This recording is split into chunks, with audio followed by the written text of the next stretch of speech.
when you want to express something which doesn't fit into the limitations of logic, poetry becomes very useful.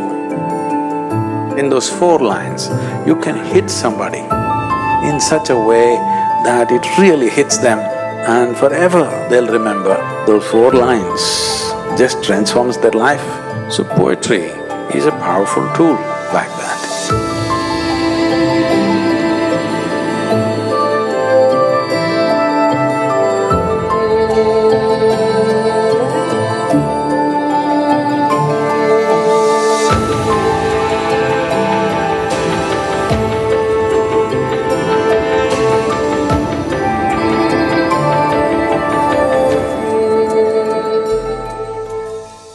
Namaskaram and a very warm welcome to all of you. I'm delighted to be here at the launch of Sadhguru's new book of poems, Eternal Echoes. There are many of you here who are familiar with some of Sadhguru's work, and this is a chance to immerse yourself in over 500 pages of it. But for those of you, perhaps some of you online and elsewhere, who are more acquainted with Sadhguru as the proponent of inner engineering, as the proponent of yoga as a science, of technologies of well-being, this is a chance to be acquainted with a somewhat different Sadhguru. And for those of you who've known Sadhguru through his many avatars online as the dynamic navigator of the external world, as a charismatic public speaker, as the initiator of multiple projects, as an aviator, a golfer, a motorcyclist, this is yet another chance to be acquainted with a somewhat different Sadhguru. Because this is the province of the lyric, not of logic. This is the province of the twilight world, not the province of 100-watt illumination. And Sadhguru himself describes himself in these pages at various junctures in particularly interesting ways. At one point, he describes himself as a wanderer of the twilight world.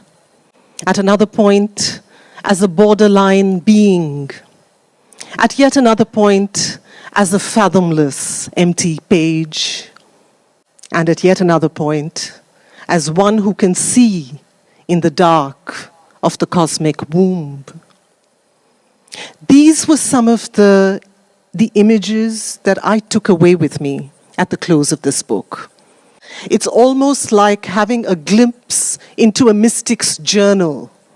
It's a series of utterances in which we see a person not particularly concerned with issues of form or craft or even grammar. But what there is in abundance is glimpse after glimpse into the unimaginably eventful inner life of a mystic. And this remained with me above all. I think for those who are fascinated by the many faces, the many dimensions of Sadhguru, this offers a glimpse into him as that borderline being, standing on the cusp of diverse worlds, as a dual citizen of both the darkness and the light. And for those who are seekers, this book offers the chance to be transported to a place that I think every seeker is passionately and deeply curious about, which is the state of mystical union. And for devotees and disciples, this offers the chance to be transported to a place that every devotee yearns to be, which is the heart of the Guru. And on that note, I'd like to invite on stage the author of Eternal Echoes, Sadhguru.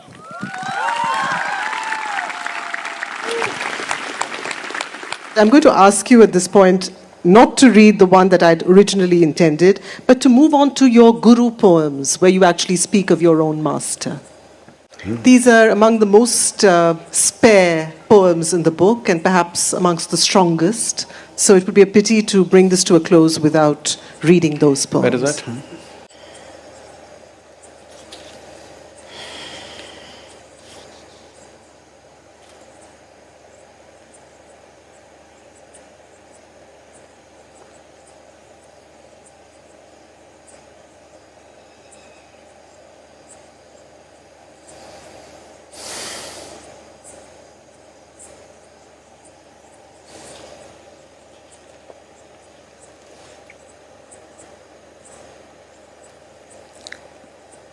My master,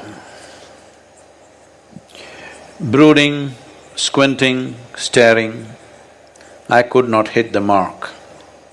He walks in like a wanton monarch with a crooked stick and he makes his mark.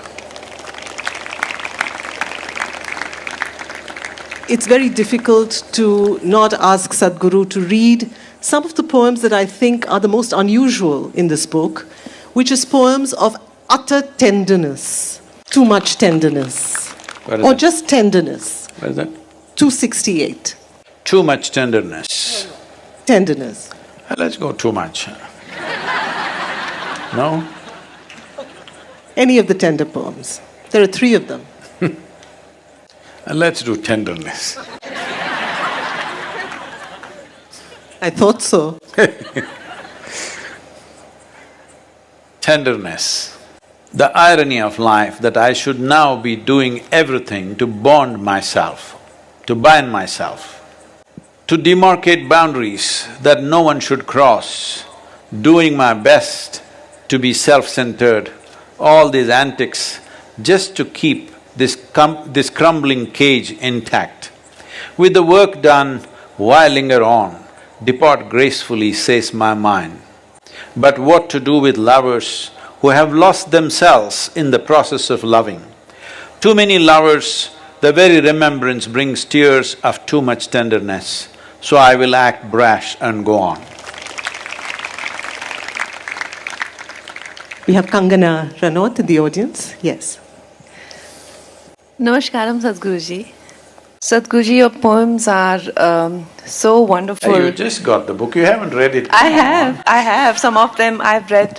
There is this poem which I just saw, Too Much Tenderness. I think you may have written about somebody you lost in your life. So do you feel a sense of, can you're putting your story out there, is it cathartic for you? What is the purpose of it?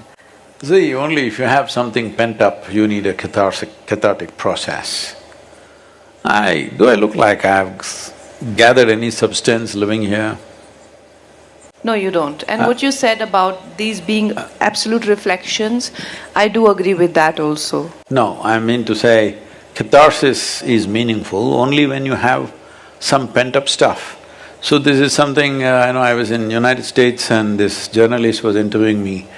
Sadhguru, all the time you're busy, how do you unwind yourself? I said, I don't wind myself up, first of all. Why do you wind yourself up and then unwind yourself? I don't wind myself up, so where is the question of catharsis?